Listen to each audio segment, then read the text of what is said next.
Subscribe to our YouTube channel. Press the bell icon to get the latest updates. मैं भगवंत मान ਨੂੰ ਚਿੱਠੀ ਲਿਖੀ ਸੀ ਓਪਨ ਲੈਟਰ ਜਿਹਦੇ ਵਿੱਚ ਮੈਂ ਕੁਝ ਸਵਾਲ ਕੀਤੇ ਸੀਗੇ ਆਮ ਆਦਮੀ ਪਾਰਟੀ ਦੇ ਪੰਜਾਬ ਪੰਜਾਬੀ ਔਰ ਪੰਜਾਬੀਆਂ ਬਾਰੇ ਸਟੈਂਡ ਨੂੰ ਲੈ ਕੇ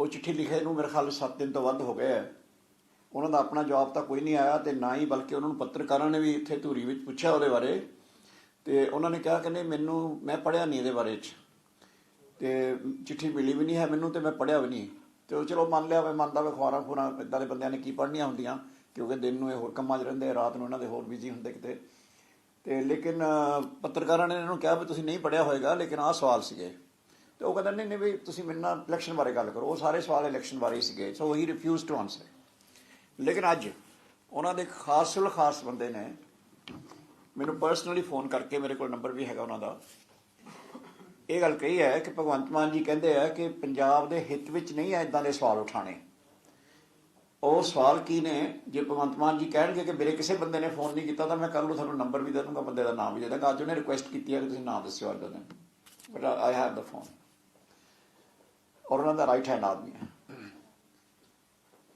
ਮੈਂ ਪੁੱਛਣਾ ਚਾਹੁੰਦਾ ਕਿ ਉਹ ਪੰਜਾਬ ਵਿੱਚ ਪੰਜਾਬ ਦੇ ਹਿੱਤ ਵਿੱਚ ਕਿਉਂ ਨਹੀਂ ਗਏ ਉਹ ਸਵਾਲ ਇੱਕ ਸਵਾਲ ਇਹ ਸੀਗਾ ਕਿ ਪੰਜਾਬੀ ਲੈਂਗੁਏਜ ਦੀ ਪੜ੍ਹਾਈ ਦਿੱਲੀ ਦੇ ਵਿੱਚ ਬੰਦ ਕਿਉਂ ਕੀਤੀ ਗਈ ਹੈ ਇਹ ਸਵਾਲ ਪੁੱਛਣਾ ਪੰਜਾਬ ਦੇ ਹਿੱਤ ਵਿੱਚ ਕਿਵੇਂ ਨਹੀਂ ਹੈ ਦੂਸਰਾ ਸਵਾਲ ਸੀ ਕਿ ਦਵਿੰਦਰਪਾਲ ਸਿੰਘ ਭੁੱਲਰ ਦੀ ਰਿਹਾਈ ਤੁਹਾਡੀ ਸਰਕਾਰ ਦੀ ਕਮੇਟੀ ਨੇ ਰੋਕੀ ਹੈ ਔਰ ਕਮੇਟੀ ਦੇ 5 ਮੈਂਬਰ ਜਿਹੜੇ ਨੇ ਵੈਸੇ ਤਾਂ 7 ਹੀ ਮੈਂਬਰ ਉਹ ਬਣਾਏ ਨੇ ਕੇਜਰੀਵਾਲ ਨੇ ਲੇਕਿਨ ਉਹਨਾਂ ਦੇ 5 ਮੈਂਬਰ ਉਹਨਾਂ ਦੀ ਆਪਣੀ ਸਰਕਾਰ ਦੇ ਹੈ ਤੇ ਦੂਜਾ ਸਵਾਲ ਮੇਰਾ ਹੈ ਕਿ ਦਵਿੰਦਰਪਾਲ ਸਿੰਘ ਭੁੱਲਰ ਦੀ ਰਿਹਾਈ ਤੁਹਾਡੀ ਸਰਕਾਰ ਵੱਲੋਂ ਰੋਕੇ ਜਾਣ ਬਾਰੇ ਪੁੱਛਣਾ ਪੰਜਾਬ ਦੇ ਹਿੱਤ ਵਿੱਚ ਕਿਵੇਂ ਨਹੀਂ ਹੈ ਔਰ ਤੀਸਰਾ ਮੈਂ ਉਹਨਾਂ ਨੂੰ ਪੁੱਛਿਆ ਸੀਗਾ ਕਿ ਜਿਹੜੀ ਦਿੱਲੀ ਸਰਕਾਰ ਇੱਥੇ ਤੁਸੀਂ ਮੌਕਾ ਮੰਗ ਰਹੇ ਹੋ ਤੇ ਦਿੱਲੀ ਸਰਕਾਰ ਦੇ ਵਿੱਚ ਕਿਹੜੇ ਪੰਜਾਬੀ ਨੂੰ ਮੌਕਾ ਦਿੱਤਾ ਹੋਇਆ ਕਿਹੜਾ ਸਿੱਖ ਜਾਂ ਕੋਈ ਪੰਜਾਬੀ ਤੁਸੀਂ ਕੋਈ ਮੰਤਰੀ ਬਣਾਇਆ ਕਿਹੜਾ ਸਿੱਖ ਜਾਂ ਪੰਜਾਬੀ ਤੁਸੀਂ ਕੋਈ ਚੇਅਰਮੈਨ ਬਣਾਇਆ ਕੋਈ ਕਿਹੜਾ ਸਿੱਖ ਜਾਂ ਪੰਜਾਬੀ ਤੁਸੀਂ ਕੋਈ ਬੋਰਡ ਦਾ ਡਾਇਰੈਕਟਰ ਬਣਾਇਆ ਕਿਸੇ ਦਾ ਜਾਂ ਕੋਈ ਇੱਕ ਵੀ ਸਿੱਖ ਜਾਂ ਪੰਜਾਬੀ ਤੁਹਾਡਾ ਕੋਈ ਅਫਸਰ ਹੋਵੇ ਅਫਸਰ ਤਾਂ ਬਹੁਤ ਨੇ ਉੱਥੇ ਦਿੱਲੀ ਦੇ ਵਿੱਚ ਮੈਂ ਬਾਰ-ਬਾਰ ਇੱਕ ਗੱਲ ਕਹਿੰਦਾ ਰਿਹਾ ਕਿ ਦਿੱਲੀ ਪੰਜਾਬ ਤੋਂ ਬਾਅਦ ਦਿੱਲੀ ਸਭ ਤੋਂ ਵੱਧ ਪੰਜਾਬੀਆਂ ਦੀ ਜਿਹੜੀ ਆਬਾਦੀ ਹੈ ਜਿਹੜੀ ਸਿਗਨੀਫਿਕੈਂਟ ਆਬਾਦੀ ਹੈ ਔਰ ਵਿਜ਼ੀਬਲ ਆਬਾਦੀ ਹੈ ਉਹ ਦਿੱਲੀ ਦੇ ਵਿੱਚ ਹੈ ਦਿੱਲੀ ਦਾ ਜਿਹੜਾ ਸੰਬੰਧ ਹੈ ਉਹ ਗੁਰੂ ਮਹਾਰਾਜ ਸਾਡੇ ਸਾਰੇ ਗੁਰੂ ਮਹਾਰਾਜ ਗੁਰੂ ਸਾਹਿਬਾਨ ਦੇ ਨਾਲ ਬਹੁਤ ਬਹੁਤ ਬਹੁਤ ਮੈਂ ਕਹਿ ਸਕਦਾ ਇਮੋਸ਼ਨਲ ਕਨੈਕਟ ਹੈ ਅਮਨ ਇਸ ਤੋਂ ਵੱਧ ਕੀ ਹੋਏਗਾ ਕਿ ਨੌਵੇਂ ਪਾਤਸ਼ਾਹ ਨੇ ਤਾਂ ਸ਼ਹਾਦਤ ਦਿੱਲੀ 'ਚ ਦਿੱਤੀ ਹੈ ਤੇ ਜਿਸ ਜਗ੍ਹਾ ਤੇ ਨੌਵੇਂ ਪਾਤਸ਼ਾਹ ਨੇ ਸ਼ਹਾਦਤ ਦਿੱਤੀ ਹੈ ਉਸ ਜਗ੍ਹਾ ਤੇ ਤੁਸੀਂ ਪੰਜਾਬੀ ਦੀ ਬੋਲੀ ਪੜ੍ਹਾਈ ਬੰਦ ਕਰਤੀ ਹੈ ਸਕੂਲਾਂ ਦੇ ਵਿੱਚ ਔਰ ਪਹਿਲਾਂ ਰਹੀ ਹੈ ਹਮੇਸ਼ਾ ਸੈਕੰਡ ਲੈਂਗੁਏਜ ਪਹਿਲਾਂ ਦੀਆਂ ਸਰਕਾਰਾਂ ਨੇ ਉਹਨੂੰ ਡਿਕਲੇਅਰ ਕੀਤਾ ਹੋਇਆ ਔਰ ਅੱਜ ਵੀ ਹੈ ਲੇਕਿਨ ਦਿੱਲੀ 'ਚ ਪੜ੍ਹਾਈ ਬੰਦ ਕਰਤੀ ਔਰ ਕੀ ਮਜਬੂਰੀ ਹੈ ਇੱਕ ਪਾਸੇ ਤੁਸੀਂ ਪੰਜਾਬੀਆਂ ਨੂੰ ਦੱਸ ਰਹੇ ਹੋ ਕਿ ਮੈਂ ਪੰਜਾਬੀ ਦੇ ਟੀਚਰ ਹੋਰ ਰੱਖ ਰਿਹਾ ਉਹ ਟੀਚਰ ਫਿਰ ਕਿਹਦੇ ਵਾਸਤੇ ਰੱਖ ਰਹੇ ਹੋ ਇਹਦਾ ਮਤਲਬ ਤਾਂ ਇਹ ਤੁਸੀਂ ਸਿਰਫ ਪਖੰਡ ਕਰ ਰਹੇ ਹੋ ਇਲੈਕਸ਼ਨਾਂ ਕਰਕੇ ਦਿਖਾਉਣ ਵਾਸਤੇ ਕਿ ਮੈਂ ਰੱਖੇ ਕੋਈ ਨਹੀਂ ਹੈ ਉਹਦਾ ਬਜਟ ਪ੍ਰੋਵੀਜ਼ਨ ਕੋਈ ਨਹੀਂ ਕੀਤੀ ਕੁਛ ਨਹੀਂ ਕੀਤਾ ਕੈਬਨਿਟ ਦੀ ਅਪਰੂਵਲ ਤੱਕ ਨਹੀਂ ਹੈ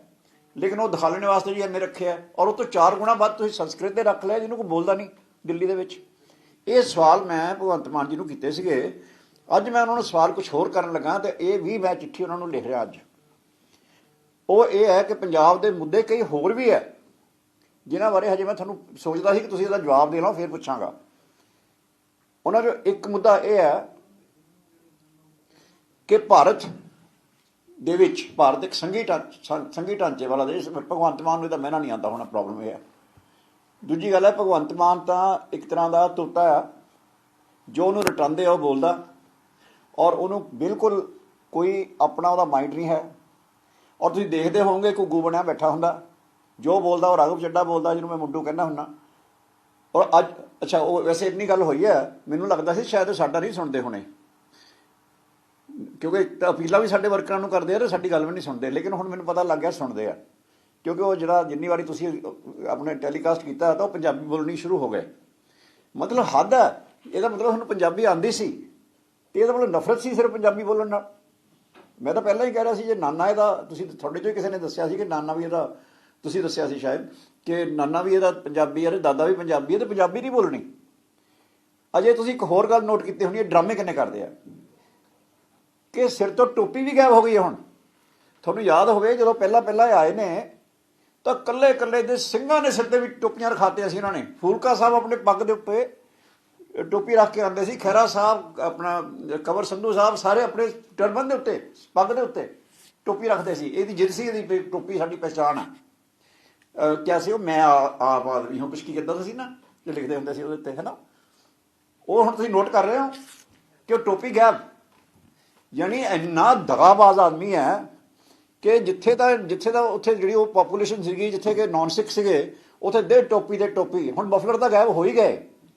ਯਾਨੀ ਉਹ ਤਾਂ ਕਿਤਨੇ ਮਫਲਰ ਵਾਲੀ ਬਾਤ ਤਾਂ ਤੁਹਾਨੂੰ ਦੱਸੇ ਚੁੱਕਾ ਹੈ ਵੀ ਪਹਿਲਾਂ ਕਹਿੰਦਾ ਸੀ 1 ਮਫਲਰ ਨਿਕਲਿਆ ਮੇਰੇ ਘਰੋਂ, ਫਿਰ ਕਹਿੰਦਾ 2, ਫਿਰ ਕਹਿੰਦਾ 7, ਫਿਰ ਕਹਿੰਦਾ 11, ਫਿਰ ਕਹਿੰਦਾ 14। ਹਾਂ, ਕਿਤਨੇ ਮਫਲਰ ਥੇ ਦਾ ਜਵਾਬ ਤਾਂ ਅਜੇ ਤੱਕ ਕਲੀਅਰ ਨਹੀਂ ਹੋਇਆ। ਲੇਕਿਨ ਹੁਣ ਟੋਪੀ ਵੀ ਗਾਇਬ ਹੋ ਗਈ ਹੈ। ਜਾਂ ਤਾਂ ਦੇਖੋ, ਮੈਂ ਤੁਹਾਨੂੰ ਪੰਜਾਬੀ ਬੋਲਣੀ ਵੀ ਸਿਖਾਤੀ ਅਤੇ ਸਿੰਘਾਂ ਨੇ ਤੁਹਾਡੀਆਂ ਟੋਪੀਆਂ ਵੀ ਉਡਾਤੀਆਂ, ਤੁਹਾਡੀਆਂ ਇਹਨਾਂ ਦੀਆਂ ਪੰਜਾਬੀਆਂ ਨੇ ਟੋਪੀਆਂ ਵੀ ਉਡਾਤੀਆਂ, ਤਾਂ ਹਜੇ ਤੁਹਾਡਾ ਕਈ ਕੁਛ ਉੱਡਣਾ, ਹਜੇ ਤਾਂ ਤੁਹਾਡੇ ਹੋਸ਼ ਵੀ ਉੱਡਣੇ ਆ। ਲੇਕਿਨ ਇਹ ਡਰਾਮੇਬਾਜ਼ੀ ਕਿੰਨੀ ਕਰਦੇ ਆ ਤੁਸੀਂ ਇਹ ਦੇਖੋ। ਟੋਪੀ ਇਹਨਾਂ ਦੀ ਪਹਿਚਾਣ ਸੀ, ਆਮ ਆਦਮੀ ਪਾਰਟੀ ਦੀ ਪਹਿਚਾਣ ਸੀ ਟੋਪੀ। ਹੁਣ ਸਿਰਫ ਪੰਜਾਬੀਆਂ ਨੂੰ ਗੁੰਮਰਾਹ ਕਰਨ ਲਈ ਉਹ ਟੋਪੀ ਆਪਣੀ ਲੁਕੋ ਲਈ ਹੈ, ਕੱਛ 'ਚ ਲੈ ਲਈ ਲਾ ਕੇ। ਔਰ ਤੁਹਾਨੂੰ ਹੋਰ ਦੱਸਾਂ, 20 ਤਰੀਕ ਤੋਂ ਬਾਅਦ ਉਹ ਟੋਪੀਆਂ ਫਿਰ ਵਾਪਸ ਆਉਣਗੀਆਂ। ਜਿੱਦਣ 6 ਵਜੇ 5 ਵਜੇ ਜਿੰਨੇ ਵਜੇ ਵੀ ਇਲੈਕਸ਼ਨ ਖਤਮ ਹੁੰਦੀ ਹੈ, ਉਹ ਤੋਂ ਬਾਅਦ ਟੋਪੀਆਂ ਇਹਨਾਂ ਨੇ ਫਿਰ ਲੈਣੀਆਂ, ਕਿਉਂਕਿ ਬਾਕੀ ਇਹਨਾਂ ਨੇ ਸਾਰੇ ਦੇਸ਼ ਨੂੰ ਦਿਖਾਉਣਾ ਨਹੀਂ ਸਾਡੀ ਇਹੀ ਪਹਿਚਾਣ ਹੈ। ਅਸਲੀ ਗੱਲ ਕੀ ਹੈ ਦੇਖੋ, ਇੱਕ ਤੁਸੀਂ ਸਾਰੇ ਜਾਣਦੇ ਹੋ ਪੰਜਾਬੀ ਦੇ ਪ੍ਰਸਿੱਧ ਆਪਣੇ ਕਵੀ, ਉਹਨਾਂ ਨੇ ਜਿਹੜੀ ਗੱਲ ਕਹੀ ਸੀ ਕਿ ਪੰਜਾਬ ਜਿਉਂਦਾ ਗੁਰਾਂ ਦੇ ਨਾਂ ਦੇ ਉੱਤੇ। ਇਹਦਾ ਮਤਲਬ ਇਹ ਨਹੀਂ ਕਿ ਪੰਜਾਬੀ ਕਿਸੇ ਹੋਰ ਕਮਿਊਨਿਟੀ ਦੇ ਖਿਲਾਫ ਹੈ, ਜਾਂ ਅਸੀਂ ਹਿੰਦੂ ਧਰਮ ਜਾਂ ਇਸਲਾਮ ਧਰਮ ਜਾਂ ਈਸਾਈ ਧਰਮ ਜਾਂ ਕੋਈ ਵੀ ਧਰਮ, ਅਸੀਂ ਸਾਰਿਆਂ ਦਾ ਸਤਿਕਾਰ ਕਰਦੇ। ਸਾਡੇ ਤਾਂ ਗੁਰਧਾਮਾਂ ਦੇ 4 ਦਰਵਾਜ਼ੇ ਖੁੱਲ੍ਹੇ ਨੇ।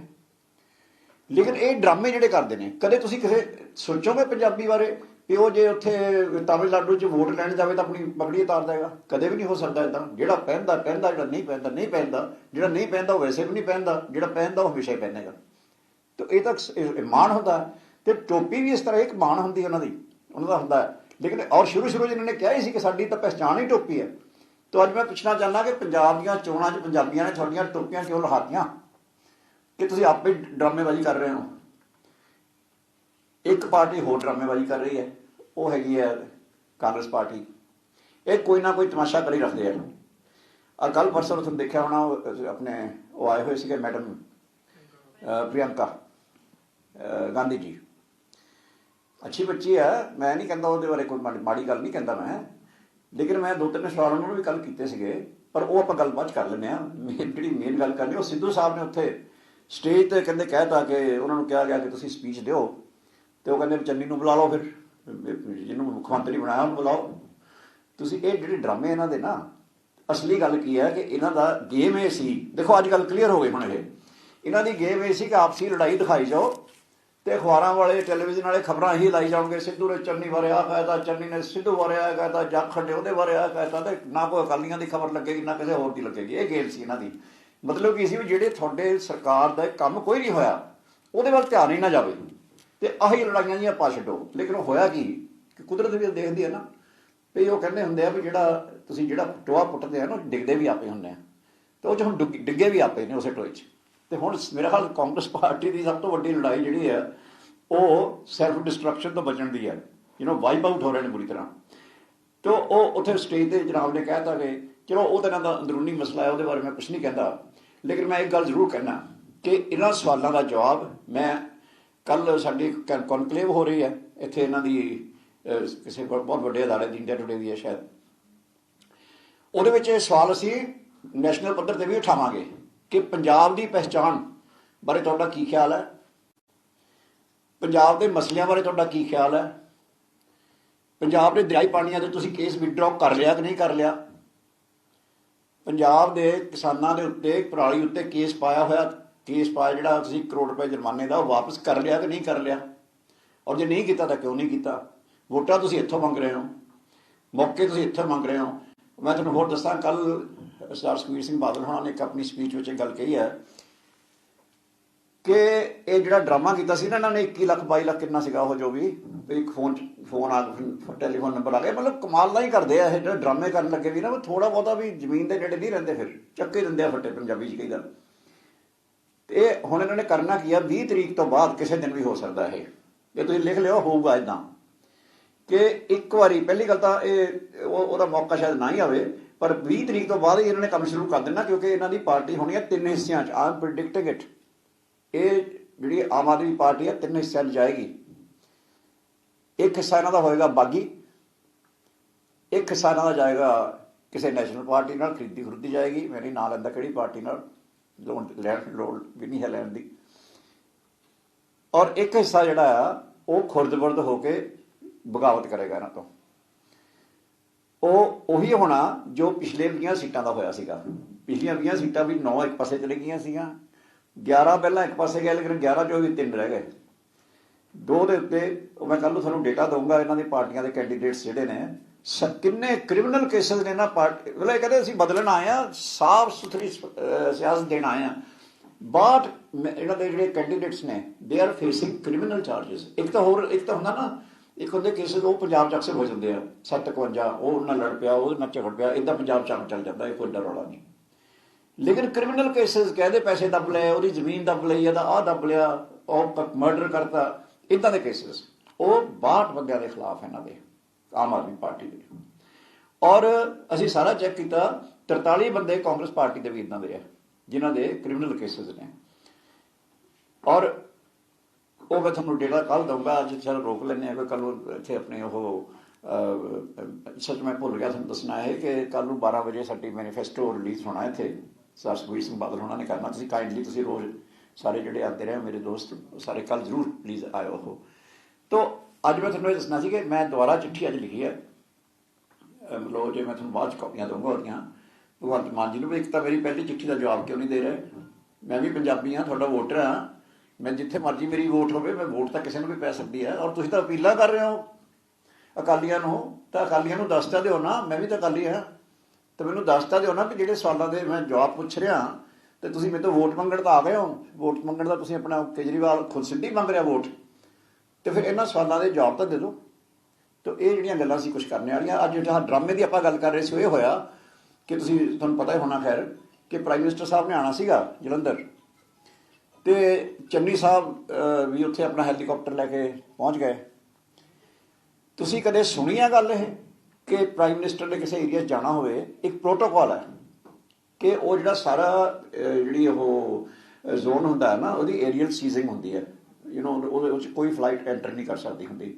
ਰਾਸ਼ਟਰਪਤੀ ਔਰ ਆਪਣੇ ਪ੍ਰਧਾਨ ਮੰਤਰੀ ਸਾਹਿਬ ਦਾ ਇਹ ਪ੍ਰੋਟੋਕੋਲ ਹੁੰਦਾ, ਹਰੇਕ ਦੇਸ਼ ਦਾ ਹੀ ਹੁੰਦਾ। ਇਹ ਇਕੱਲਾ ਆਪਣਾ ਨਹੀਂ, ਹਰੇਕ ਕੰਟਰੀ ਦਾ ਹੀ ਹੁੰਦਾ ਕਿ ਜਿਹੜਾ head of the government and head of the state, ਮਤਲਬ ਪ੍ਰੈਜ਼ੀਡੈਂਟ ਔਰ ਪ੍ਰਾਈਮ ਮਿਨਿਸਟਰ ਕੋਈ ਕਿਤੇ ਜਾਵੇ ਤਾਂ ਉਹਦੀ ਏਰੀਅਲ ਸੀਜ਼ਿੰਗ ਹੁੰਦੀ ਉਹਦੇ ਏਰੀਆ ਦੀ, ਉਹਨੂੰ ਸੈਨੀਟਾਈਜੇਸ਼ਨ ਕਹਿੰਦੇ ਆ। ਇਹ ਮੈਨੂੰ ਹੈਰਾਨੀ ਹੈ ਕਿ ਇਹ ਤਾਂ ਪਤਾ ਹੀ ਸੀਗਾ ਕਿ ਉਸ ਏਰੀਆ 'ਚ ਤਾਂ ਹੈਲੀਕਾਪਟਰ ਮੁੱਖ ਮੰਤਰੀ ਦਾ ਐਂਟਰ ਕਰ ਹੀ ਨਹੀਂ ਸਕਦਾ, ਤਾਂ ਫਿਰ ਤੁਸੀਂ ਆਲੇ ਦੁਆਲੇ ਘੁਮਾਈ ਕਿਉਂ ਗਏ ਹੋ ਖਬਰਾਂ ਲਵਾਉਣ ਲਈ? ਇਹਦਾ ਮਤਲਬ ਸਿਰਫ ਡਰਾਮਾ ਕੀਤਾ ਨਾ ਕਿ ਸਿਰਫ ਲੋਕਾਂ ਨੂੰ ਦੱਸਾਂਗੇ ਦੋ ਜੀ ਮੈਂ ਜਾਣਾ ਚਾਹੁੰਦਾ ਸੀਗਾ ਉੱਥੇ, ਮੈਨੂੰ ਐਂਟਰ ਨਹੀਂ ਕਰ ਦਿੱਤਾ। ਐਂਟਰ ਪਤਾ ਹੀ, ਤੁਸੀਂ ਮੁੱਖ ਮੰਤਰੀ ਕਾਹਦੇ ਆ ਜੇ ਤੁਹਾਨੂੰ ਪ੍ਰੋਟੋਕੋਲ ਨਹੀਂ ਪਤਾ ਪ੍ਰਾਈਮ ਮਿਨਿਸਟਰ ਦਾ ਕੀ ਹੁੰਦਾ? ਇੰਨੇ ਚਿਰ ਦੇ ਤੁਸੀਂ ਮਿਨਿਸਟਰ ਹੋ, ਇੰਨੇ ਚਿਰ ਦੇ ਤੁਸੀਂ MLA ਹੋ, ਔਰ ਹੁਣ ਤਾਂ 4 ਮਹੀਨੇ ਤੁਹਾਨੂੰ ਮੁੱਖ ਮੰਤਰੀ ਬਣਿਆ ਨੂੰ ਵੀ ਹੋ ਗਏ। ਜੇ ਤੁਹਾਨੂੰ ਇਹ ਵੀ ਨਹੀਂ ਪਤਾ ਹੈ ਕਿ ਪ੍ਰੋਟੋਕੋਲ ਕੀ ਹੁੰਦੇ ਆ, ਮੁੱਖ ਮੰਤਰੀ ਦਾ ਵੀ ਪ੍ਰੋਟੋਕੋਲ ਹੁੰਦਾ ਇੱਕ ਕਿ ਮੁੱਖ ਮੰਤਰੀ ਦੀ ਜੇ ਕਨਵੋਏ ਲੰਘਣੀ ਆ ਤਾਂ ਉਹਦਾ ਪ੍ਰੋਟੋਕੋਲ ਹੈ ਇੱਕ, ਇੱਦਾਂ ਹੀ ਪ੍ਰਾਈਮ ਮਿਨਿਸਟਰ ਦਾ ਵੀ ਪ੍ਰੋਟੋਕੋਲ ਹੈ, ਪ੍ਰੈਜ਼ੀਡੈਂਟ ਦਾ ਵੀ ਪ੍ਰੋਟੋਕੋਲ ਹੈ। ਤਾਂ ਉਹ ਜਿਹੜੀ ਡਰਾਮੇਬਾਜ਼ੀ ਅੱਜ ਕੀਤੀ ਹੈ ਉਹਨੂੰ ਮੈਂ ਕੰਡੈਮ ਕਰਦਾ ਟੋਟਲੀ, ਬਿਕੋਜ਼ ਇਹ ਤਾਂ ਚੰਗੀ ਤਰ੍ਹਾਂ ਪਤਾ ਹੈ ਕਿ ਉੱਥੇ ਐਂਟਰ ਨਹੀਂ ਕਰ ਸਕਦੇ ਸੀਗੇ। ਫਿਰ ਤੁਸੀਂ ਹੈਲੀਕਾਪਟਰ ਨਜ਼ਦੀਕ ਕਿਉਂ ਲਗਾਏ? ਅੱਛਾ ਦੂਜੀ ਗੱਲ, ਕੁਛ ਨਹੀਂ ਹੋਇਆ ਹੋਏਗਾ, ਹੋਰ ਸੁਣ ਲਓ, ਜਿਹੜਾ ATC ਹੈ ਏਅਰ ਟ੍ਰੈਫਿਕ ਕੰਟਰੋਲ, ਉਹ ਕਦੇ ਅਲਾਓ ਹੀ ਨਹੀਂ ਕਰਦਾ ਕਿ ਤੁਹਾਡਾ ਹੈਲੀਕਾਪਟਰ ਉਹਦੇ ਨੇੜੇ ਚਲਾ ਜਾਏ, ਕਰ ਹੀ ਨਹੀਂ ਸਕਦਾ, ਉਹਦੀ ਨੌਕਰੀ ਚਲੇ ਜਾਏਗੀ। ਦੂਸਰਾ ਪਾਇਲਟ ਨੇ ATC ਦੇ ਨਾਲ ਕੰਟੈਕਟ ਹੁੰਦਾ ਉਹਦਾ, ਉਹ ਕਦੇ ਇੱਦਾਂ ਕਰ ਹੀ ਨਹੀਂ ਸਕਦਾ ਕਿ ਉਹ PM ਦੇ ਜ਼ੋਨ ਦੇ ਅੰਦਰ ਆਪਣਾ ਹੈਲੀਕਾਪਟਰ ਲੈ ਕੇ ਚਲਾ ਜਾਏ, ਹੋ ਹੀ ਨਹੀਂ ਸਕਦਾ। ਇਹ ਟੋਟਲ ਡਰਾਮਾ, ਮਤਲਬ ਸ਼ਰੇਆਮ ਡਰਾਮਾ ਕੀਤਾ ਗਿਆ ਹੈ। ਤਾਂ ਇਹਨੂੰ ਆਪਾਂ ਬਤੌਰ ਪਾਰਟੀ ਮੈਂ ਇਹਨੂੰ ਕੰਡੈਮ ਵੀ ਕਰਦਾ। ਇਹ ਡਰਾਮੇਬਾਜ਼ੀ ਜਿਹੜੀ ਹੋ ਰਹੀ ਹੈ ਨਾ, ਦੋਨੋਂ ਪਾਰਟੀਆਂ ਕਰ ਰਹੀਆਂ ਨੇ, ਇਹ ਆਮ ਆਦਮੀ ਪਾਰਟੀ ਵੀ ਕਰੀ ਜਾ ਰਹੀ ਹੈ, ਉਹ ਆਪਣੇ ਤਮਾਸ਼ੇ ਕਰਦੇ ਆ ਤੇ ਇਹ ਆਪਣੇ ਤਮਾਸ਼ੇ ਕਰਦੇ ਆ। ਅਸੀਂ ਇਹਨੂੰ ਸਟਰੋਂਗਲੀ ਕੰਡੈਮ ਕਰਦੇ ਆ। ਇੱਕ ਲਾਸਟ ਗੱਲ ਮੈਂ ਤੁਹਾਡੇ ਨਾਲ ਇੱਕ ਹੋਰ ਕਰਨੀ ਹੈ ਕਿ ਅਸੀਂ ਇਲੈਕਸ਼ਨ ਕਮਿਸ਼ਨ ਦੇ ਹੁਣ ਤੱਕ ਦੇ ਕੰਡਕਟ ਤੋਂ ਟੋਟਲੀ ਡਿਸਸੈਟਿਸਫਾਈਡ ਆ। ਤੁਹਾਨੂੰ ਇਹ ਯਾਦ ਹੋਵੇ, ਤੁਹਾਡੇ ਸਾਰਿਆਂ ਨਾਲ ਮੈਂ ਗੱਲ ਸ਼ੇਅਰ ਕੀਤੀ ਸੀ, ਉਹਨੂੰ ਮੇਰੇ ਖਿਆਲ 12-13 ਦਿਨ ਹੋ ਗਏ ਕਿ ਪੰਜਾਬ ਦੇ ਸੀਨੀਅਰ ਆਫਿਸਰਸ ਇੰਟੈਲੀਜੈਂਸ ਦੇ ਉਹਨਾਂ ਨੇ ਇੱਕ ਖਾਸ ਜਗ੍ਹਾ 'ਤੇ ਮੀਟਿੰਗ ਕੀਤੀ, ਉਹਦੇ ਰਿਕਾਰਡ ਪੂਰੇ ਮੈਂ ਤੁਹਾਡੇ ਨਾਲ ਸ਼ੇਅਰ ਕੀਤੇ ਸੀਗੇ ਕਿ ਉੱਥੇ ਇੱਕ ਪ੍ਰਾਈਵੇਟ ਕੰਪਨੀ ਦੀ ਵੈਬਸਾਈਟ ਦੇ ਉੱਤੇ ਪੰਜਾਬ ਗਵਰਨਮੈਂਟ ਦੇ ਇੰਟੈਲੀਜੈਂਸ ਅਫੀਸ਼ੀਅਲਸ ਨੇ ਇੰਟਰੈਕਟ ਕੀਤਾ। Instead of reporting to the government, they were reporting to a private company. ਜਿਹੜੀ ਕਿ ਕਦੇ ਤੁਸੀਂ ਨਹੀਂ ਸੁਣੀ ਹੋਗੀ ਗੱਲ ਕਿ ਇੰਟੈਲੀਜੈਂਸ ਅਫੀਸ਼ੀਅਲ ਜਿਹੜੇ ਨੇ ਉਹ ਕਿਸੇ ਪ੍ਰਾਈਵੇਟ ਕੰਪਨੀ ਨੂੰ ਰਿਪੋਰਟ ਕਰ ਰਹੇ ਹੋਣ। ਇਹਦਾ ਕਦੇ ਹੋ ਹੀ ਨਹੀਂ ਸਕਦਾ, ਇਹ ਮਤਲਬ ਗੱਲ ਸੋਚੀ ਨਹੀਂ ਜਾ ਸਕਦੀ, ਲੇਕਿਨ ਉਹ ਹੋਈ। ਅਸੀਂ ਉਹਦਾ ਹੀ ਤੁਹਾਨੂੰ ਯਾਦ ਹੋਵੇ ਕੰਪਲੇਂਟ ਕੀਤੀ ਸੀ, ਉਹਦੀ ਕੋਈ ਕਾਰਵਾਈ ਨਹੀਂ ਹੋਈ। ਅੱਜ ਅਸੀਂ ਉਹਦੇ ਤੇ ਦੁਬਾਰਾ ਉਹਨਾਂ ਨੂੰ ਰਿਮਾਈਂਡਰ ਦਿੱਤਾ ਹੈਗਾ ਕਿ ਸਾਨੂੰ ਦੱਸੋ ਵੀ ਤੁਸੀਂ ਕਰ ਕੀ ਰਹੇ ਹੋ, ਫਿਰ ਤੁਸੀਂ ਇਲੈਕਸ਼ਨ ਕਮਿਸ਼ਨ ਕਰ ਕੀ ਰਹੇ ਹੋ ਫਿਰ ਇੱਥੇ। ਜੇ ਤੁਸੀਂ ਕਿਸੇ ਕੰਪਲੇਂਟ ਤੇ ਕੋਈ ਐਕਸ਼ਨ ਹੀ ਨਹੀਂ ਲੈਣਾ, ਤੁਸੀਂ ਦੱਸਦੇ ਵੀ ਨਹੀਂ ਹੈ ਵੀ ਕਿਉਂ ਨਹੀਂ ਲੈ ਰਹੇ, ਤੁਸੀਂ ਜਵਾਬ ਹੀ ਦੇ ਦਿਓ ਵੀ ਨਹੀਂ ਅਸੀਂ ਦੇਖਿਆ ਕੁਛ ਨਹੀਂ ਨਿਕਲਿਆ, ਕੁਛ ਤਾਂ ਕਹੋ। ਤੁਸੀਂ ਜਵਾਬ ਹੀ ਨਹੀਂ ਦਿੰਦੇ ਕਿਸੇ ਕੰਪਲੇਂਟ ਦਾ, ਅਕਾਲੀ ਦਲ ਦੀ ਕਿਸੇ ਕੰਪਲੇਂਟ ਦਾ, ਔਰ ਜਿੱਥੇ ਤੱਕ ਮੇਰਾ ਖਿਆਲ ਹੈ ਕਿਸੇ ਪਾਰਟੀ ਦੀ ਕਿਸੇ ਕੰਪਲੇਂਟ ਦਾ ਚੀਫ ਇਲੈਕਟਰਲ ਆਫਿਸਰ ਔਰ ਇਲੈਕਸ਼ਨ ਕਮਿਸ਼ਨ ਵੱਲੋਂ ਕੋਈ ਕਾਰਵਾਈ ਨਹੀਂ ਹੋ ਰਹੀ। Then what I am saying is ਕਿ ਤੁਸੀਂ ਜੇ election commission free and fair election ਕਰਵਾਉਣ 'ਚ ਇੰਟਰਸਟਡ ਹੀ ਨਹੀਂ ਹੈ ਤਾਂ ਫਿਰ ਉਹਨਾਂ ਦਾ ਰੋਲ ਕੀ ਹੈ। ਇਲੈਕਸ਼ਨ ਕਮਿਸ਼ਨ ਇੱਕ ਅੰਪਾਇਰ ਹੈ, ਰੈਫਰੀ ਹੈ, ਉਹਦਾ ਰੋਲ ਹੈ ਕਿ ਗੇਮ ਜਿਹੜੀ ਹੋ ਰਹੀ ਹੈ ਉਹ ਫੇਅਰ ਪਲੇ ਰਾਹੀਂ ਹੋਵੇ, ਸਾਫ਼ ਸੁਥਰੀ ਹੋਵੇ, ਕੋਈ ਕਿਸੇ ਨਾਲ ਜ਼ਿਆਦਤੀ ਨਾ ਕਰੇ, ਲੇਕਿਨ ਇਹ ਕਰ ਹੀ ਨਹੀਂ ਰਹੇ ਹੈ। So we have launched a protest today with the election commission that we are totally dissatisfied with your conduct and your moral duty to ensure free and fair poll. This is what I wanted to share with you. Thank you very much. Any questions, please? Sorry? आज किया. I did that today. आज भेजा उन्होंने protest. ਤੁਸੀਂ ਕਿਹਾ ਪਾਰਟੀਆਂ ਛੱਡਣਗੇ Aam Aadmi party ਦੇ leader ਜਿੱਤਣ ਤੋਂ ਬਾਅਦ, ਕੋਈ ਸਬੂਤ ਹੈਗੇ ਕਿਹੜੀ ਪਾਰਟੀ 'ਚ ਜਾ ਸਕਦੇ ਆ? ਤੁਹਾਡੇ ਨਾਲ ਵੀ ਕਿਸੇ ਦੇ ਸੰਪਰਕ ਹੈਗੇ, ਤੁਸੀਂ ਵੀ ਸੰਪਰਕ ਸਾਧਿਆ? ਮੈਂ ਤੁਹਾਨੂੰ ਕੱਲ ਸਬੂਤ ਦਊਂਗਾ ਕਿ ਸਾਡੇ ਨਾਲ ਕੋਈ ਸੰਪਰਕ 'ਚ ਹੈ ਕਿ ਨਹੀਂ। लेकिन अब की बार तो माँ की सोच खुआई है हाँ जी? जितने भी कैंडिडेट है सबसे बिठा करके और माँ की कसम खिलवाई है कि हाँ भाई नहीं अभी क्यों कराएंगे? अभी करवाएंगे तो फिर तो हमारी गेम ही खराब हो जाएगी ना। करवाई ਤੁਸੀਂ ਗੇਮ ਕੀਤੀ ਸਾਰੀ ਹੈ? है जी? ਤੁਸੀਂ ਕੀਤੀ ਸਾਰੀ ਹੈ? नहीं क्या करवाया था, समझा नहीं। मैं कह रहा हूँ माँ की कसम खिलवाई है ए, सबसे। अरे कसम, हाँ, अच्छा शुक्र है। माँ की कसम तो इनके प्रधान ने खा ली थी, जो भगवंत मान है उसने मदर की सौगंध खाई थी झूठी। मैं समझता हूँ तीन चीज़ों की कसम कोई नहीं खा सकता।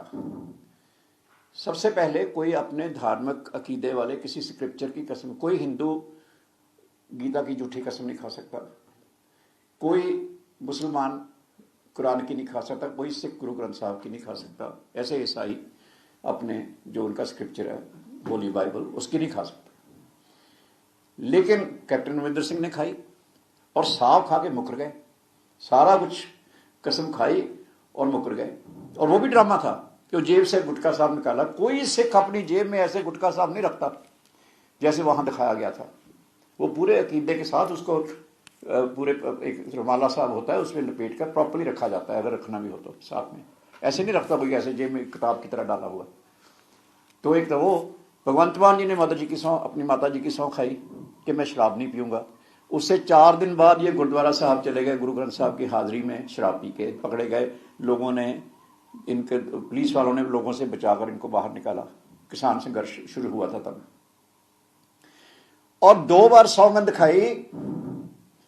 ये जो क्या कहते हैं मेंढक जैसी मूंछों वाला कहते हैं इसको, केजरीवाल 2 बार इसने कसम खाई।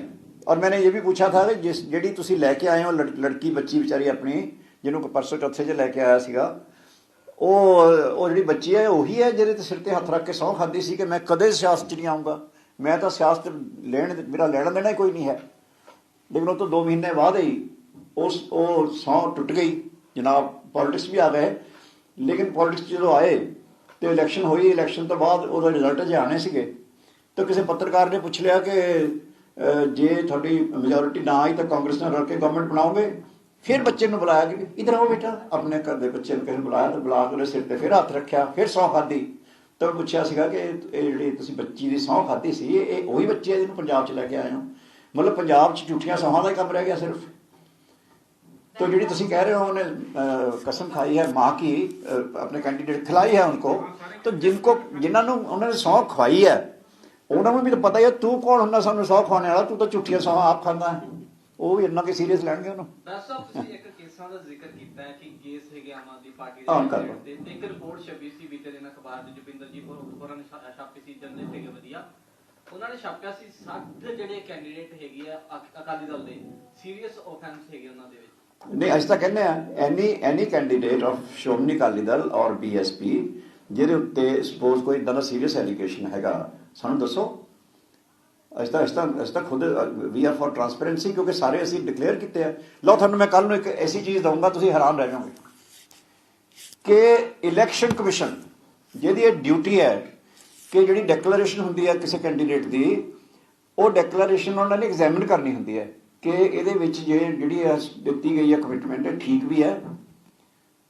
ਤੇ ਆਮ ਆਦਮੀ ਪਾਰਟੀ ਦੇ 3 ਕੈਂਡੀਡੇਟਸ ਐਸੇ ਆ ਜਿਨ੍ਹਾਂ ਦੇ ਉਹ ਕ੍ਰਿਮੀਨਲ ਕੇਸਿਸ ਆ, ਕਨਵਿਕਸ਼ਨਸ ਹੋ ਚੁੱਕੀਆਂ ਨੇ, ਜਿਨ੍ਹਾਂ ਤੋਂ ਬਾਅਦ ਉਹ ਪੇਪਰ ਫਾਈਲ ਨਹੀਂ ਕਰ ਸਕਦੇ, ਲੇਕਿਨ ਉਹਨਾਂ ਨੇ ਉਹ ਵੀ ਐਕਸੈਪਟ ਕਰ ਲਿਆ ਇਲੈਕਸ਼ਨ ਕਮਿਸ਼ਨ ਨੇ।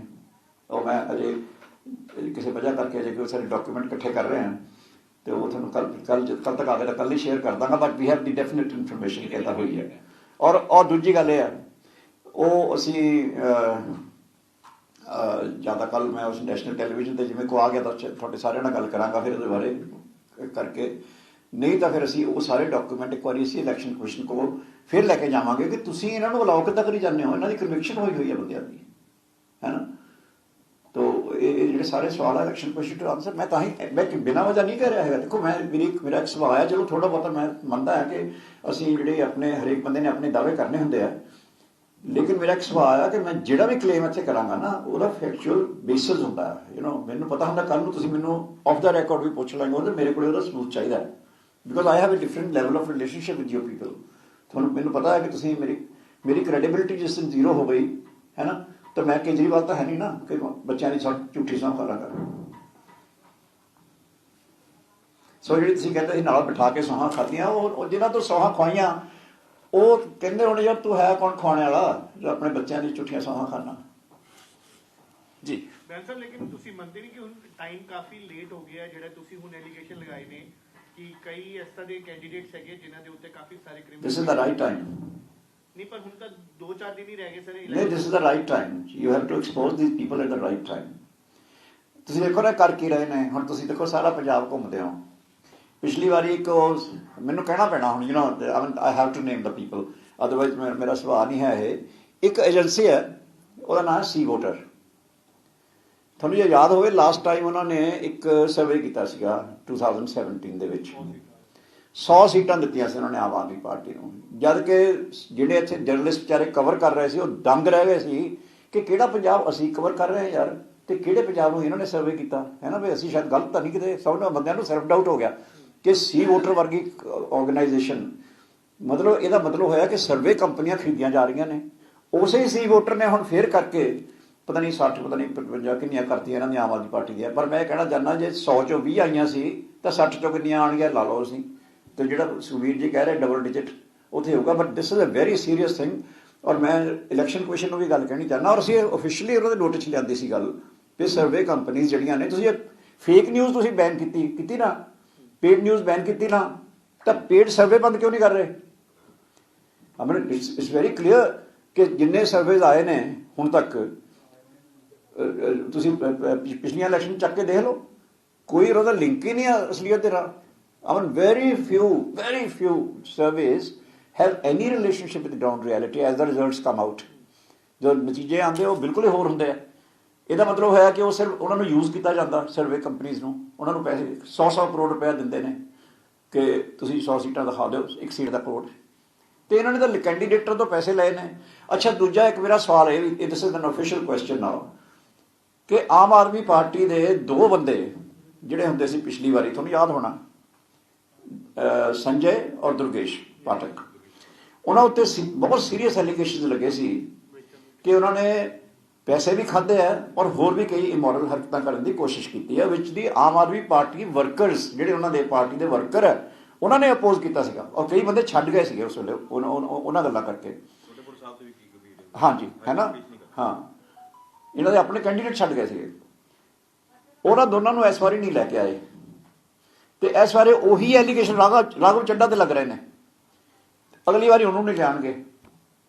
ਤਾਂ ਮੈਂ ਹੁਣ ਇਹ ਸਾਫ਼ ਗੱਲ ਕਹਿ ਰਿਹਾ ਕਿ ਜਿਹੜੇ ਐਲੀਗੇਸ਼ਨਸ ਸੰਜੇ ਔਰ ਦੁਰਗੇਸ਼ ਤੇ ਲੱਗੇ ਸੀ, ਸੇਮ ਐਲੀਗੇਸ਼ਨ ਇਸ ਵੇਲੇ ਇਹਨਾਂ ਦੇ ਬੰਦੇ ਅਸੀਂ ਨਹੀਂ ਲਾ ਰਹੇ, ਜਿਹੜੇ ਬੰਦੇ ਆਮ ਆਦਮੀ ਪਾਰਟੀ ਦੇ ਆ ਉਹ ਲਾ ਰਹੇ ਨੇ ਕਿ ਜਿਹੜਾ ਇਹ ਰਾਘਵ ਚੱਡਾ ਹੈ ਬਿਲਕੁਲ ਉਹੀ ਕੁਛ ਕਰ ਰਿਹਾ ਜੋ ਦੁਰਗੇਸ਼ ਨੇ ਔਰ ਸੰਜੇ ਨੇ ਕੀਤਾ ਸੀ, ਜਿਸ ਕਰਕੇ ਦੁਰਗੇਸ਼ ਸੰਜੇ ਨੂੰ ਇਸ ਵਾਰੀ ਲਿਆਏ ਨਹੀਂ ਕਿ ਲੋਕਾਂ ਨੂੰ ਯਾਦ ਸੀ ਸਾਰਾ ਕੁਛ। ਤੇ ਇਸ ਵਾਰੀ ਹਰ ਵਾਰੀ ਨਵਾਂ ਚਿਹਰਾ ਲੈ ਆਉਂਦੇ ਕਿ ਭੋਲਾ ਜਿਹਾ ਬਣਾ ਕੇ ਤਾਂ ਕਿ ਲੋਕਾਂ ਨੂੰ ਧੋਖਾ ਦੇਣ ਵਾਸਤੇ। ਤਾਂ ਉਹ ਵੀ ਮੇਰਾ ਸਵਾਲ ਹੈ ਇੱਕ। जी, thank you. So please come for the manifesto release tomorrow, 12 o'clock. Thank you.